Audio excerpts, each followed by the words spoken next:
السلام علیکم ورحمۃ اللہ وبرکاتہ۔ آج کے سبق میں ہم سورۃ البقرہ آیت نمبر 34 لے کر آیت نمبر 36 تک ترجمے کے ساتھ پڑھنا سیکھیں گے۔ آئیے اپنے سبق کا آغاز کرتے ہیں تعوذ اور تسمیہ کی تلاوت سے۔ اعوذ باللہ من الشیطان الرجیم، بسم اللہ الرحمن الرحیم۔ وَإِذْ قُلْنَا لِلْمَلَائِكَةِ اسْجُدُوا لِآدَمَ فَسَجَدُوا إِلَّا إِبْلِيسَ۔ وَإِذْ قُلْنَا، اور جب ہم نے کہا فرشتوں سے کہ سجدہ کرو آدم کو، پس انہوں نے سجدہ کیا سوائے ابلیس کے۔ وَإِذْ قُلْنَا، اور جب ہم نے کہا لِلْمَلَائِكَةِ فرشتوں سے، لِلْمَلَائِكَةِ اسْجُدُوا فرشتوں سے کہ سجدہ کرو، لِآدَمَ آدم کو، فَسَجَدُوا پس سب نے سجدہ کیا، إِلَّا ابلیس سوائے ابلیس کے۔ أَبَى وَاسْتَكْبَرَ وَكَانَ مِنَ الْكَافِرِينَ، انکار کیا اور تکبر کیا اور ہو گیا نافرمانوں میں سے، کافروں میں سے۔ ابا انکار کیا، واستکبر اور تکبر کیا، وکانا اور ہو گیا، من الکافرین کافروں میں سے۔ آدم علیہ السلام کی تخلیق کے بعد اللہ تعالیٰ نے فرشتوں سے کہا کہ سب آدم علیہ السلام کو سجدہ کریں۔ اس وقت ابلیس بھی فرشتہ ہوا کرتا تھا، سب فرشتوں نے سجدہ کیا لیکن ابلیس نے سجدہ کرنے سے انکار کر دیا، کیونکہ ابلیس کو اپنا آپ ایک بہت ہی بڑا بابرکت نظر آتا تھا، کہ اس کو لگتا تھا کہ آدم علیہ السلام کی جو اللہ پاک نے تخلیق کی ہے تو وہ میرے مقابلے میں اتنی افضل نہیں ہے، کیونکہ ابلیس کو اللہ تعالیٰ نے بہت زیادہ علم عطا کیا تھا، تو اس کو اپنے علم اور اپنی عبادت کے سامنے آدم علیہ السلام اتنے زیادہ معتبر نہ لگیں، تو اس وجہ سے انہوں نے سجدہ کرنے سے انکار کر دیا اور انہوں نے سجدہ نہیں کیا۔ اب یہاں پر سوال پیدا ہوتا ہے کہ اب عملی نافرمانی اس طرح کوئی بھی کرے، جیسے اللہ پاک نے حکم دیا ہے نماز کا، بہت سارے احکامات کا، لیکن اب ہر انسان ہر حکم کو ادا نہیں کر سکتا۔ پراپر طور پہ بہت سارے مسلمان ایسے ہیں کہ جو ہر حکم کو اچھے طریقے سے ادا کرتے ہیں، لیکن آج کل کے مسلمانوں میں یہ کمزوری ہے کہ وہ ہر حکم کو ادا نہیں کر پاتے، 2 نمازیں پڑھ لیتے ہیں، 3 چھوڑ دیتے ہیں، تو نافرمانی تو وہ بھی کر لیتے ہیں۔ تو ابلیس کو کافر کیوں کہا گیا؟ ابلیس کو کافر اس وجہ سے کہا کہ عملی نافرمانی کی وجہ سے اس کو اللہ پاک نے اتنا ذلیل و رسوا نہیں کیا، بلکہ اس کی جو وہ نافرمانی تھی نا، یہ اللہ پاک سے معارضہ اور مقابلہ کرنے کی وجہ سے تھی، اس کی یہ تکبر کرنے کی وجہ سے اللہ پاک نے اس کو ذلیل و رسوا کیا، اور اس سے تمام علم لے کے اس کو ابلیس بنا دیا گیا۔ ابلیس کو طاؤس الملائکہ کہا جاتا تھا۔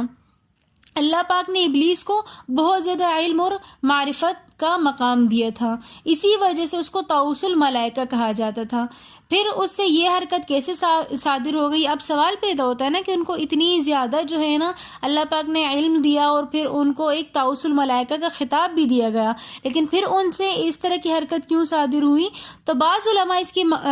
جواب میں فرماتے ہیں کہ اس کے تکبر کے سبب سے اللہ تعالیٰ نے اس سے اپنی دی ہوئی علم اور معرفت اور جو بھی فہم تھا اللہ پاک نے وہ ساری ان سے لے لی، اور ایسی جہالت کی وجہ سے اللہ پاک نے ان کو سزا یہ دی کہ فرشتوں کی صف سے ہٹا کر اس کو ابلیس کی صف میں کھڑا کر دیا۔ وَإِذْ قُلْنَا يَا آدَمُ اسْكُنْ أَنْتَ وَزَوْجُكَ الْجَنَّةَ وَكُلَا مِنْهَا رَغَدًا حَيْثُ شِئْتُمَا وَلَا تَقْرَبَا هَذِهِ الشَّجَرَةَ فَتَكُونَا مِنَ الظَّالِمِينَ۔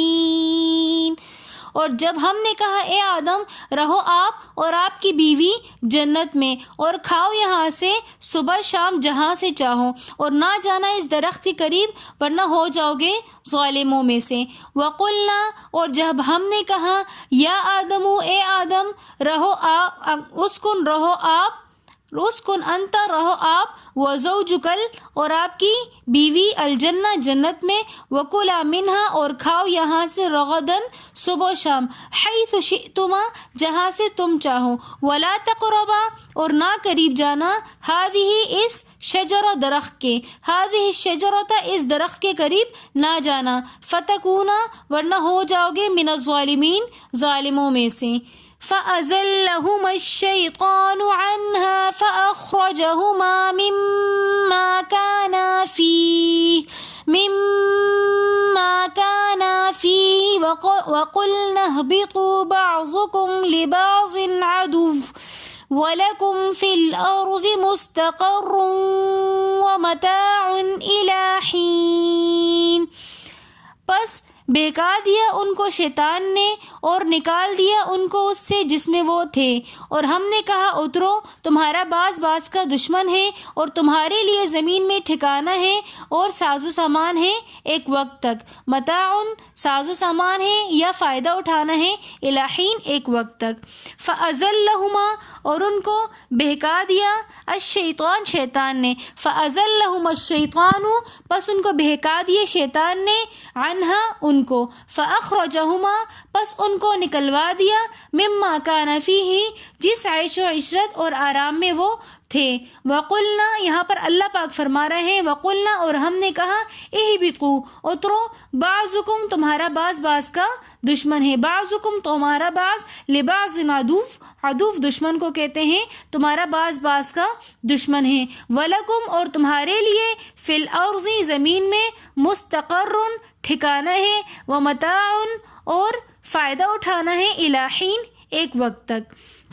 جب اللہ پاک نے آدم علیہ السلام اور حوا علیہ السلام کو جنت میں جگہ دے دی تو اللہ پاک نے پھر ان کو ایک حکم دیا کہ آپ نے اس درخت کے قریب نہیں جانا، اس درخت سے کچھ، یہاں پر فرمایا کہ ولا تقربا هذه الشجرۃ کہ اس درخت کے قریب نہ جانا، تو درخت کے قریب نہ جانے سے مراد یہ تھا کہ اس درخت کا پھل نہ کھانا، لیکن شیطان نے ان کو بہکا دیا اور آدم علیہ السلام سے خطا سرزد ہو گئی اور انہوں نے اس درخت کا پھل کھا لیا، تو اس کی سزا میں اللہ نے کہا کہ وَقُلْنَا اللہ پاک خود فرما رہا ہے کہ ہم نے کہا کہ اترو، یعنی کہ میری جنت سے اتر جاؤ۔ اب اس کے بدلے میں اللہ نے کیا سزا دی کہ بعضکم لبعض عدو کہ تمہارا باز باز کا دشمن ہوگا۔ اب اس سے مراد یا تو یہ ہے کہ شیطان تمہارا دشمن ہے جو ساری زندگی اب تمہاری اور شیطان کی عداوت چلتی رہے گی، یا اس کی سزا میں اللہ پاک نے بعضکم بعض عدو سے مراد یہ ہے کہ اللہ پاک نے فرمایا کہ اب تمہاری اولاد کے درمیان عداوت رہے گی کہ تمہاری اولاد ایک دوسرے کی دشمن ہوگی۔ وَلَكُمْ فِي الْأَرْضِ مُسْتَقَرٌّ وَمَتَاعٌ إِلَىٰ حِينٍ یہاں پر بھی اللہ پاک ایک دوسری بات فرما رہے ہیں کہ تمہارے لیے زمین میں ٹھکانہ ہے لیکن دائمی ٹھکانہ نہیں ہے، ایک وقت تک ہے۔ اب اس کو ایک مثال کے ذریعے سے سمجھتے ہیں کہ یہ بھی یعنی کہ سکون اور آرام اور راحت والی بات نہیں ہے۔ جیسے دنیا کی زندگی میں جس کے پاس اپنا مکان نہیں ہوتا تو وہ 3-4 مہینے ایک گھر میں اسٹے کرتا ہے، پھر وہاں سے اس کو کسی پرابلم کی وجہ سے شفٹ کرنا پڑتا ہے دوسرے مکان میں، پھر وہ 1-2 سال وہاں اسٹے کرتا ہے، پھر کسی پرابلم کی وجہ سے نئے مکان میں شفٹ ہونا پڑتا ہے۔ تو یہ بجائے سکون اور راحت کے یا انجوائمنٹ کے بڑا ہی تکلیف دہ عمل ہوتا ہے بار بار ایک جگہ سے دوسری جگہ شفٹ کرنا۔ تو اللہ پاک نے دوسری سزا یہ دی کہ زمین میں تو اللہ پاک نے بھیج دیا لیکن دائمی زندگی زمین پر بھی نہیں دی، بلکہ کہا کہ یہ دوبارہ تمہیں ایک وقت تک یہاں پر اپنا سارا سسٹم چلانا ہے، تمہارا دائمی اب سفر یہ نہیں ہے بلکہ تمہیں یہاں سے دوبارہ شفٹ کرنا ہے۔ اب یہاں پر ایک احتمال یہ بھی ہو سکتا ہے کہ انبیاء علیہ السلام تو معصوم ہوتے ہیں، تو ان سے جو ہے نا کس طرح یہ خطا ہو گئی کہ انہوں نے گناہ کر لیا۔ تو یہاں پر جواب اس کا یہ ہے کہ انبیاء علیہ السلام سے جو خطا ہوتی ہے اس کا عمل دین اور تبلیغ، اس کا تعلق دین اور تبلیغ سے نہیں ہوتا بلکہ ان کی ذات سے ہوتا ہے۔ تو اس وجہ لیکن انبیاء علیہ السلام کا درجہ اللہ پاک کے نزدیک بہت ہی زیادہ افضل اور معتبر ہوتا ہے، تو اس کی بھی گنجائش نہیں ہوتی، تو جس کی وجہ سے ان کے اوپر پھر بڑی سخت وعید بھی آ جاتی ہے اور دنیا میں ہی ان کو اس کی جو ہے نا جو بھی ہوتی ہے وہ مل جاتی ہیں۔ تو اس وجہ سے انبیاء علیہ السلام کے ساتھ چھوٹے سے چھوٹے بھی کسی خطا کا احتمال نہیں ہو سکتا، انبیاء علیہ السلام سے کسی قسم کا خطا یا گناہ وہ نہیں کر سکتے، وہ گناہوں سے پاک ہوتے ہیں. لیکن جہاں پر ان کے ساتھ کوئی ایسا معاملہ ہوتا ہے، ان سے نسیان ہو جاتا ہے، تو یہ اللہ پاک کی طرف سے لکھا ہوا ہوتا ہے کہ میرے اس نبی سے یہ نسیان ہوگی، اور اس میں اللہ پاک کی حکمت ہوتی ہے کہ اللہ پاک نے اس سے امت کو ایک سبق دینا ہوتا ہے کہ اگر آپ سے اس طرح کا گناہ ہو تو آپ نے کیا کرنا ہے. امت کے اس سبق کے لیے اللہ پاک اس طرح کی چیزیں کروا دیتے ہیں. اس کا تعلق دین اور تبلیغ سے نہیں ہوتا جو انبیاء علیہ الصلوۃ والسلام سے چھوٹے چھوٹے معاملات ہوتے ہیں. تو لہٰذا اس سے اب یہ سوال بھی ختم ہو گیا کہ انبیاء علیہ الصلوۃ والسلام جو ہیں وہ گناہ کیسے کر سکتے ہیں، اور خاص طور پر جب کہ اللہ فرما دیتے ہوں. جب اللہ نے فرمایا کہ تم اس درخت کے قریب نہ جانا، تو ہو سکتا ہے کہ آدم علیہ الصلوۃ والسلام کو اس وقت یہ سمجھ آیا ہو کہ صرف اسی ایک درخت کے قریب نہ جانا، اور روز جیسے اور بھی بہت سارے درخت ہوں تو آدم علیہ الصلوۃ والسلام باقی درختوں کے قریب گئے ہوں اور انہوں نے وہاں سے کھا لیا ہوں. یہ بھی ممکن ہے کہ ابتداءً جب آدم علیہ الصلوۃ والسلام جنت میں گئے ہوں تو اس وقت ان کو لگا کہ یہ حکم اس وقت کے اعتبار سے تھا. اب تھوڑا زیادہ ٹائم گزر چکا ہے تو ہو سکتا ہے کہ اب تو میں بڑا ہو گیا ہوں تو اب میرے لیے وہ حکم نہیں ہوگا. جیسے کہ بچے چھوٹے ہوتے ہیں تو ان کو ہم ٹھوس غذا نہیں دیتے بلکہ نرم غذا دیتے ہیں. جب جیسے ہی وہ بڑے ہو جاتے ہیں، 1 سال کے ہو جاتے ہیں، تو ہم ہلکی ہلکی ٹھوس غذا اس کے لیے شروع کر دیتے ہیں. تو ہو سکتا ہے کہ اس احتمال کی وجہ سے آدم علیہ الصلوۃ والسلام نے اس درخت کا پھل کھا لیا ہو. یا تیسرا یہ ہے کہ آدم علیہ الصلوۃ والسلام نے ابلیس کی طرح جان بوجھ کر وہ عمل نہیں کیا،